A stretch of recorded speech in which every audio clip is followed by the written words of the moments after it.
$7,500 for information leading to his arrest. As well, the Upshur County Crime Stoppers is offering up to $10,000 in reward money for any anonymous tips that lead to McKnight's arrest. All the tips are guaranteed to be anonymous, and together the awards total $17,500. To be able to contact the Texas Crime Stoppers, to be eligible for cash reward, tips must be provided information to authorities using one of the following three methods. One is call the Crime Stoppers hotline at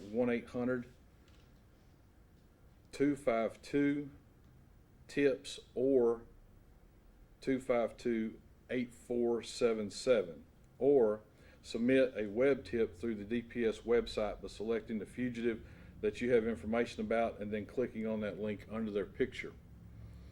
Or you can also go to their Facebook page and leave a tip by submitting a tip on the Texas Crime Stoppers webpage, also their Facebook page. You can also contact the Upshur County Crime Stoppers and you can contact them by 903-843-3131 or visit their website at Crime Stoppers 903, which is all one word, .wixsite, which is WIXSITE.com, and you can also click on there and submit your information also. All information that we receive is anonymous and stays anonymous, and all we want is your information to bring this subject into custody. We believe there are still others, both family and or friends, that are knowledgeable of Mr. McKnight's whereabouts. These people are cautioned not to assist Mr. McKnight in any way, including lying to law enforcement when questioned about his whereabouts. There may be further persons charged in the future if during our investigation we learn that they assisted Mr. McKnight to elude capture. With our last press release this weekend, you know that we had arrested his sister, who we do believe was assisting him in eluding a capture throughout that time. So at this time, if there's any questions, I'd be willing to take one. Yes, sir. How dangerous would you say he is considered at the moment? He's very dangerous. Very dangerous. Do you guys have any leads whatsoever? I mean, I'm sure you would have told us, but where he might be here in East Texas. Do you think he maybe fled the state at all? Well, there are some locations that we are actively investigating right now. One is the Dallas-Fort Worth area, and the other one is Oklahoma City also. Can you talk about the relationship between him and the two victims? One of the victims, they actually had a child together and was in a relationship, and the two victims were actually sisters. That was the relationship. Have there been previous threats made against them that you know of, that you're aware of? I believe there has been. There has been reports and filed with us and contact to us from the victims prior to this, yes. So does he have a record, this kind of thing? Yes. What kind of evidence did you guys find in his abandoned truck, if any? I can't discuss that right now on what we have located there. Have y'all gotten any calls that didn't pan out? Have you gotten any calls? Yes, we've gotten numerous tips over this last week, and they have not panned out. You know, we're leading to believe that he is not in the area, but anything is possible.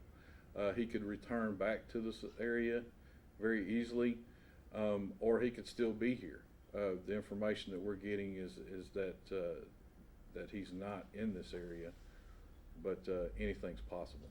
How long do you expect this to go? I know you guys have no timetable whatsoever, but is there anything you could say about how long this could pan out? This is going to go on until we put him in jail, period. We are not going to stop looking for him until we have him in custody. Sheriff, there was a rumor out, and I realize that there are certain things you can't discuss in an an ongoing investigation, but it's our job to ask, of course. There was a rumor that, he pulled, that, when this incident happened, that McKnight pulled a gun on a teenage boy. He was at the scene, and either the gun did not go off or the teenage boy ducked it, and that there were other children present, and that the teenage boy got the children out of the room. Can you say anything about that?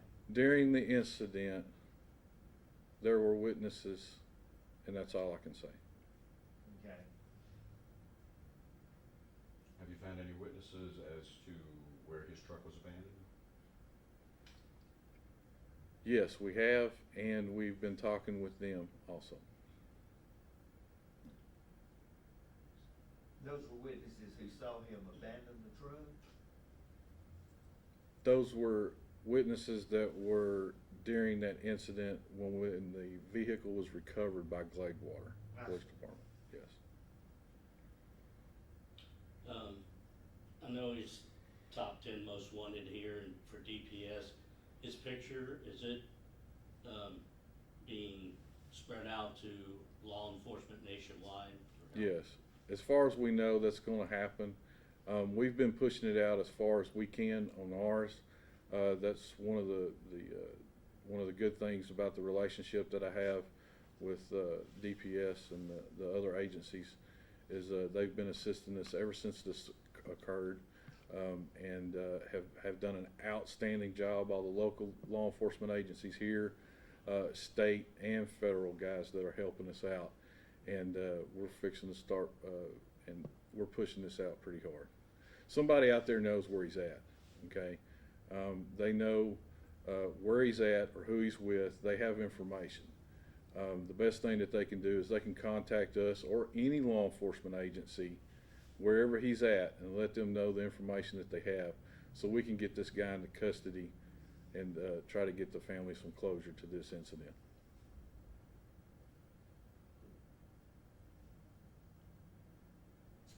Any other questions? You were asked if he had a prior record, and you said yes. Are you able to tell us anything about that? At this time, no. Okay.